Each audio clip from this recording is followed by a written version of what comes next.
Assalamualaikum warahmatullahi wabarakatuh. Salam olahraga.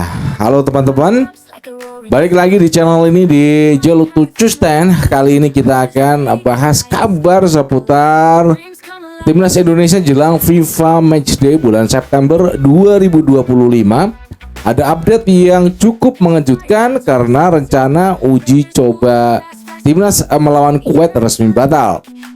Dan tentu saja pasti kita akan mencari lawan selain Kuwait yang telah membatalkan secara sepihak tentang pertandingan pada tanggal 5 September 2025. Pasti penasaran kan kita Timnas Indonesia akan bertanding dengan negara mana? Sebelumnya berikan untuk Anda like dan subscribe untuk mendukung channel ini menuju 100.000 subscribers.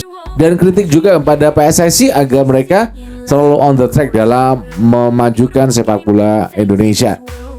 Baik rekan-rekan semuanya, bahwasanya kemarin itu juga kita udah ngebahas di live kita di YouTube ya, bahwasanya Indonesia telah batal saat kita menjamu Kuwait dalam FIFA Matchday 2025 bulan September. Dan tentu saja banyak pihak yang mengatakan ini ada sabotase dari pihak entah mana gitu ya. Pokoknya Timur Tengah yang telah melakukan tindakan yang tidak terpuji dengan melakukan sabotase, di mana ini adalah langkah awal di mana Indonesia akan mencoba negara-negara dari Timur Tengah dengan beruji coba.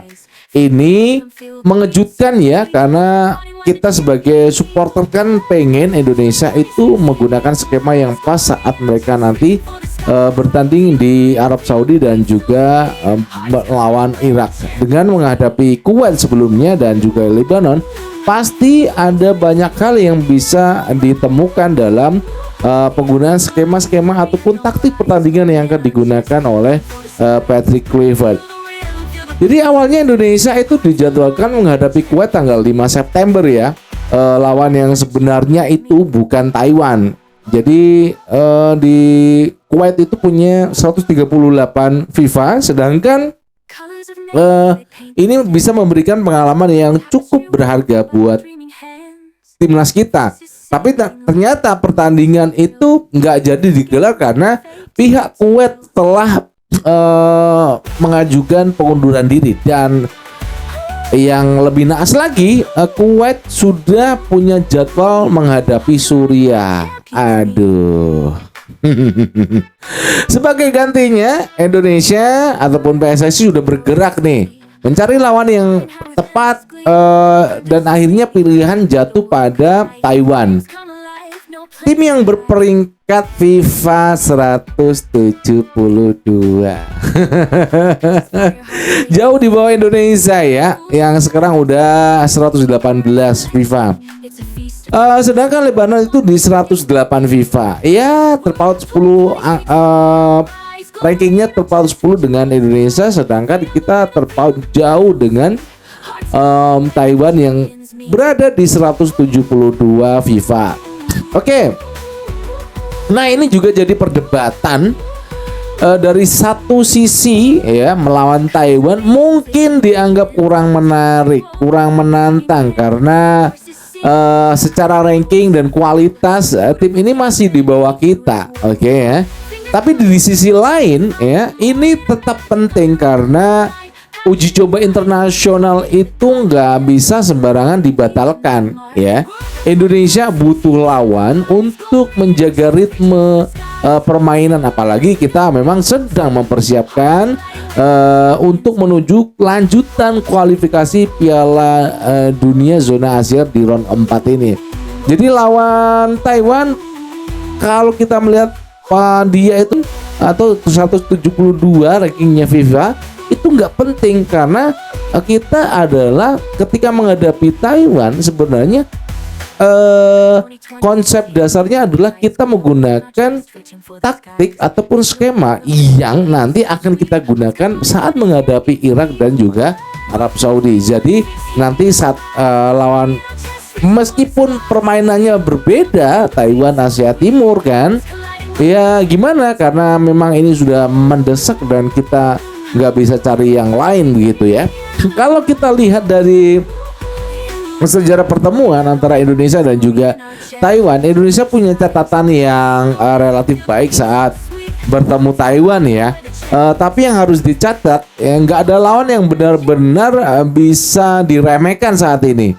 Meskipun dia itu saat ini 172 FIFA. Dan untuk laga internasional, Indonesia harap jangan pernah meremehkan Taiwan. Justru ini jadi kesempatan buat Patrick Kluivert untuk mencoba rotasi pemain. Jadi tidak hanya skema tapi rotasi pemain. Memberi menit bermain ke pemain yang jarang turun atau mungkin menguji skema yang baru. Jadi rotasi pemain dan penggunaan skema yang baru dalam menghadapi tim Arab Saudi dan juga Irak itu penting dalam nanti saat laga melawan Taiwan dan juga Lebanon. Pertanyaan sekarang adalah apakah Taiwan itu cukup menguntungkan ya saat bertanding melawan Indonesia buat peringkat FIFA Indonesia? Pasti kita punya sebuah resiko kalau sampai kita itu seri atau kalah. Jadi poin FIFA kita bisa anjlok, merosotnya jauh banget. Tapi kalau menang ya, poin yang didapat juga nggak terlalu besar. Jadi aspek ranking memang jadi pertimbangan penting. Kenapa saat Argentina itu beruji coba dengan Indonesia, ketakutannya adalah dia ranking 1, kita ranking berapa dulu waktu kita di asuh oleh STY. Ketakutannya itu Argentina itu bisa kalah dari Indonesia. Maka dari ranking 1 turunnya banyak banget itu. Sama kita 118 lawan 172. Kalau kita seri atau kalah, turunnya itu banter banget ya. Intinya batalnya lawan Kuwait memang agak mengecewakan ya, saya catat ya. Tapi tetap ada sisi positif dengan hadirnya Taiwan. Yang terpenting adalah timnas tetap pada laga uji coba, atmosfer pertandingan, kemudian fisik match fitness pemain juga terjaga. Dan ini juga jadi kesempatan buat publik sepak bola Indonesia untuk melihat eksperimen baru dari tim Garuda gitu ya. Dan gimana menurut kalian? Apakah kalian mengidolakan timnas Indonesia dan menjagokan timnas Indonesia lawan Taiwan dan juga Lebanon menang? Jawab di kolom komentar ya. Oke, dan tentu saja Taiwan daripada kita nggak main sama sekali ya kan, tapi jelasnya harusnya ya PSSI itu bisa cari lawan yang agak sebanding dengan timnas Indonesia, meskipun ya ini hanya uji coba FIFA Matchday, karena kalau kita kalah atau seri turun rankingnya, turunnya jauh. Oke, jangan lupa untuk like dan subscribe di channel ini untuk mendukung channel ini terus naik ke 100.000 subscribers, dan juga berikan kritik, saran kepada kita dan juga PSSI agar on the track dalam membangun ataupun memajukan sepak bola Indonesia, timnas Indonesia. Dari studio saya mengucapkan wassalamualaikum warahmatullahi wabarakatuh. Salam olahraga, ciao.